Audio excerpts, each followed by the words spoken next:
A bunch of celebrities got their nudes leaked on the internet. Jennifer Lawrence was one of the most circulated names out there, but it wasn't the only one. Actually, there were allegedly over 100 celebrities on that list. How embarrassing. At first, I heard some celebrities were claiming the pictures were fakes. And in due diligence, I did some research to see with my own eyes. What? I had to verify. Look, I take my job as a person offering his point of view very seriously. You know, not everything you see on the internet is real. Anyway, knowing I wanted to talk on this topic on P.O.V, I went over to 4chan and Reddit looking for Jennifer Lawrence pictures. Look, I don't know very much about the internet, but I know this. 4chan is not a hacker's name, CNN. Do we even know who is this 4chan? He may, and I'm sure we're gonna be able to get some more confirmation on this as the hours and minutes go on. He may have been just a system administrator who knew his way around and how to hack things. By the way, did anyone catch that those two newscasters pretty much admitted that they take nudes? Listen, a lot of people have...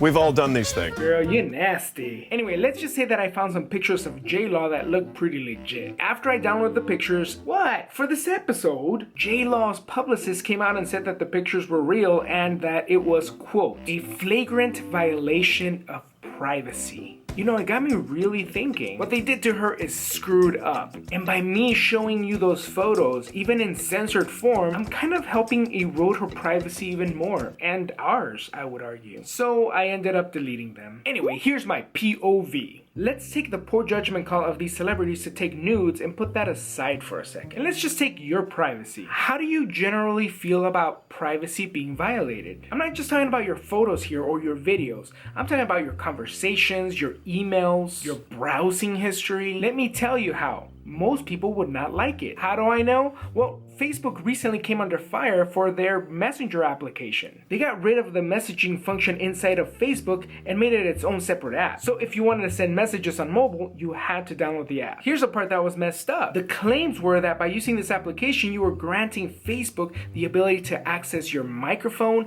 your camera, and your contacts, all without your permission or your knowledge. People started freaking out. It became a pretty big thing. So big, in fact, that Facebook had to address it. If you're interested in that message, it's down below in the description on YouTube. Spoiler alert, they're saying that it's necessary for them to be able to send messages and all that stuff, but there's some weird language in there that could be open to interpretation. The fear was that Facebook was going to be able to access your phone and basically wiretap your conversations at any time that they wanted. To which I say, the NSA can probably already do that anyway. Hence, privacy. You have none. The short of the long is, most people hate the idea of someone having that much access to our information. On the flip side though, our society is perfectly fine with sharing photos on Facebook, Twitter, or Instagram. To a large extent, those things are public even if they are private.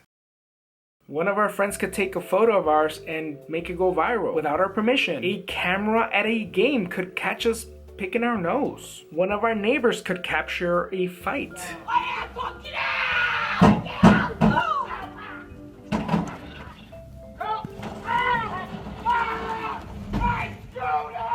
You know, kids' brains are like sponges. They see mom doing the ice bucket challenge, they want to do the ice bucket challenge. They hear daddy cuss, they cuss.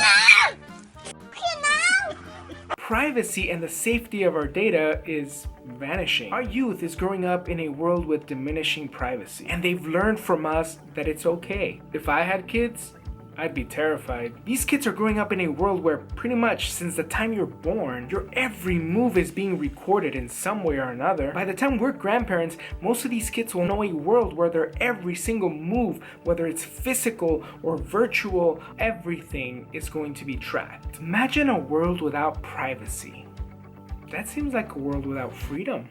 But anyway, that's just my opinion. What do you think? Do you feel your photographs are safe? How should these hackers be punished? How should it be handled? Anyway, my name's Eddie G. You've been watching POV. I'll see ya next Tuesday.